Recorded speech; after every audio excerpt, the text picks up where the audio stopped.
Hello दोस्तों, आज के वीडियो में हम सेबी के एक नए धमाके के बारे में जानेंगे। शायद आपको पता होगा कि सेबी इंडियन स्टॉक मार्केट को रेगुलेट करने का काम करती है। सेबी ने हाल ही में एक नया रूल इंट्रोड्यूस किया है जिससे स्मॉल कैप और मिड कैप स्टॉक्स में लगभग 40,000 करोड़ का इन्वेस्टमेंट आ सकता है। यह रूल इक्विटी म्यूचुअल फंड्स के लिए बनाया गया है। इक्विटी म्यूचुअल फंड्स कई तरह के होते हैं, जैसे कि large cap, mid cap and small cap mutual funds. अब आप कहेंगे कि ये डिसाइड कैसे होता है कि कौन सा लार्ज कैप फंड होता है, कौन सा मिड कैप फंड होता है और कौन सा स्मॉल कैप फंड होता है। तो हम आपको बता दें कि मार्केट कैपिटलाइजेशन के हिसाब से जो टॉप 100 स्टॉक्स होते हैं, सिर्फ उसमें जो फंड्स निवेश करते हैं उसे लार्ज कैप म्यूचुअल फंड्स कहते हैं।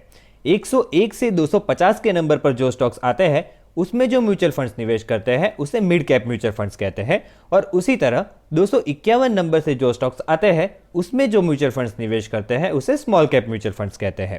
पर इसके अलावा म्यूचुअल फंड्स की एक और कैटेगरी होती है जिसे कहते हैं मल्टी कैप म्यूचुअल फंड। ये mutual fund large cap, mid cap और स्मॉल कैप सब में इन्वेस्ट करते हैं।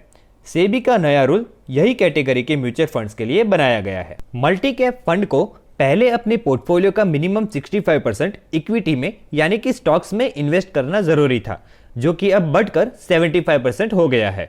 और ये 75% को भी अब से नए रूल के हिसाब से लार्ज कैप, मिड कैप और स्मॉल कैप में इक्वली डिस्ट्रीब्यूट करना होगा, यानी कि मिनिमम 25% लार्ज कैप में, 25% मिड कैप में और 25% स्मॉल कैप में। अब तक मल्टी कैप म्यूचुअल फंड्स के लिए ऐसी कोई गाइडलाइंस नहीं थी, इसलिए मल्टी कैप म्यूचुअल फंड्स इसका फायदा उठाते थे और करीब 65 से 90% इन्वेस्टमेंट लार्ज कैप स्टॉक्स में करते थे ताकि उनका पोर्टफोलियो कम रिस्की हो।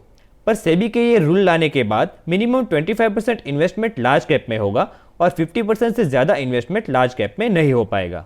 पर यह समझना जरूरी है कि इसका इफेक्ट कैसा रहेगा। तो दोस्तों, इसका मतलब ये हुआ कि जिन मल्टी कैप फंड ने लार्ज कैप में 25% से ज्यादा निवेश किया होगा उनको लार्ज कैप स्टॉक्स को सेल करना पड़ेगा और वह पैसा मिड कैप और स्मॉल कैप में आएगा। एक्सपर्ट्स के मुताबिक करीब 40,000 करोड़ रुपए लार्ज कैप से मिड कैप और स्मॉल कैप में आ सकते हैं, जिससे मिड कैप और स्मॉल कैप में तेजी देखने को मिल सकती है।